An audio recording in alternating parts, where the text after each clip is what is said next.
कहानी का शीर्षक है हंसती हुई बेटी। माँ, दोनों दीदियों का आना कंफर्म हो गया।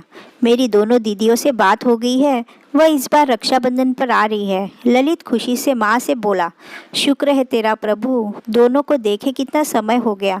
ये मुई बीमारी ने तो सबसे दूर कर दिया था। पिछले साल लॉकडाउन की वजह से मेरी दोनों बेटियां नहीं आ पाई थी।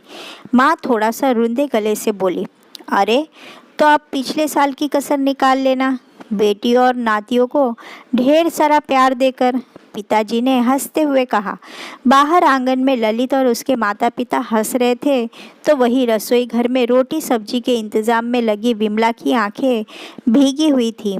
दोनों दीदियाँ आ रही है, मतलब इस बार भी मैं माँ बाबूजी से नहीं मिल पाऊंगी। कितना मन है ना उनका अपनी नातिन पिंकी से खेलने का। और पिंकी भी तो नानी के घर जाना है मुझे। मैंने उसे कहा था रक्षाबंधन पर चलेंगे, पर अब क्या कर सकती हूँ।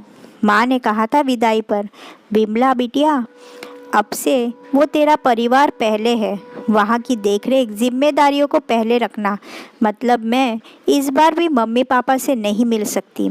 पिछली बार ये बीमारी के चलते रुकना पड़ा, और अब क्या ललित जी से बात करूं? वो समझेंगे? शायद नहीं। कहेंगे मेरी बहनें आ रही है और तुम काम से जी चुराकर भागने की में लगी हो। उनकी खातिरदारी कौन करेगा? खैर, घर की बेटियां आ रही हैं तो घर की बहू होने के नाते मेरी जिम्मेदारी बनती है, निभाऊंगी। लगभग 2 दिन हो गए थे इस बात को।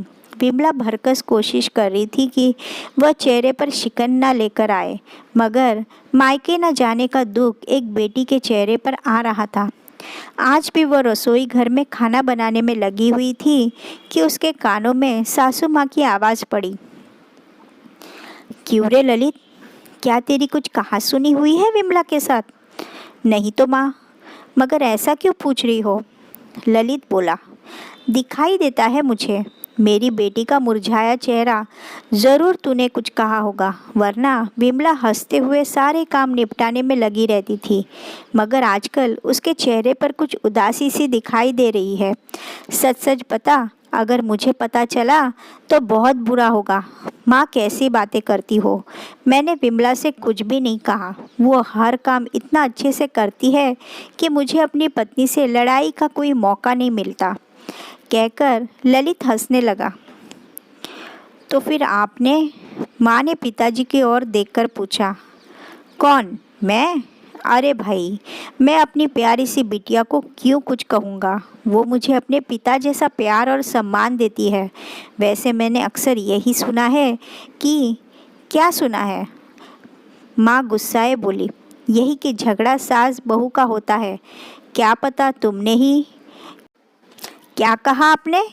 अरे भाई, मैं तो मजाक कर रहा था। पिताजी हंसने लगे। वैसे मैं उससे क्यों लड़ूं भला? वो बड़ी प्यारी बच्ची है। सच कहूँ, उसके आने के बाद मुझे लक्ष्मी रानी की कमी महसूस नहीं होती। बिल्कुल बेटियों जैसे रहती है वो। विमला, विमला बाहर आओ तो। जी माँ आई। रसोई घर में सब कुछ सुन रही थी विमला भीगी हुई पलकों को साफ करते हुए बाहर हंसते हुए आई। जी माँ, बुलाया आपने? यहाँ बैठ। माँ कहती भी है या मानती भी है। मुझसे कोई गलती हो गई माँ, विमला बोली। हाँ, ये क्या हाल बना रखा है? सच सच बता, किसने तुझसे कुछ कहा है? अगर ललित ने तो मत भूल, मैं तेरी माँ जिंदा हूँ, बोल। नहीं माँ, बस आपको पता नहीं क्यों लगा, इन्होंने कुछ नहीं कहा।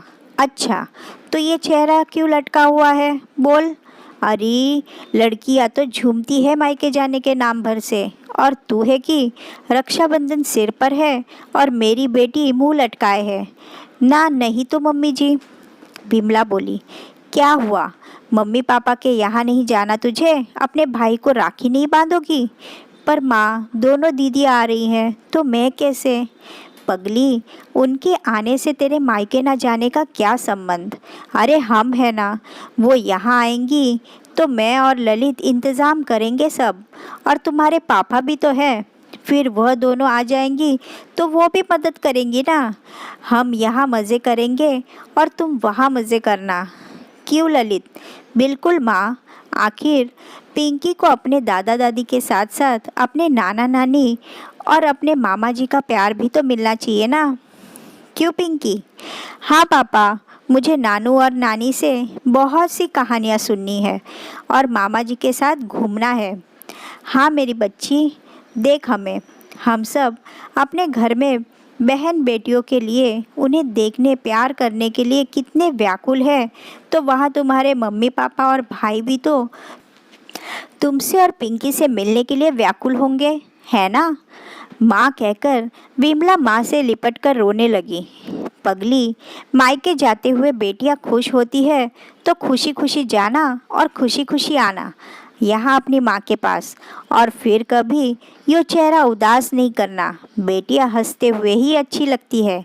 हाँ मम्मी, मुझे देखो, कहकर पिंकी मुस्कुराते हुए विमला की गोदी में चढ़ गई।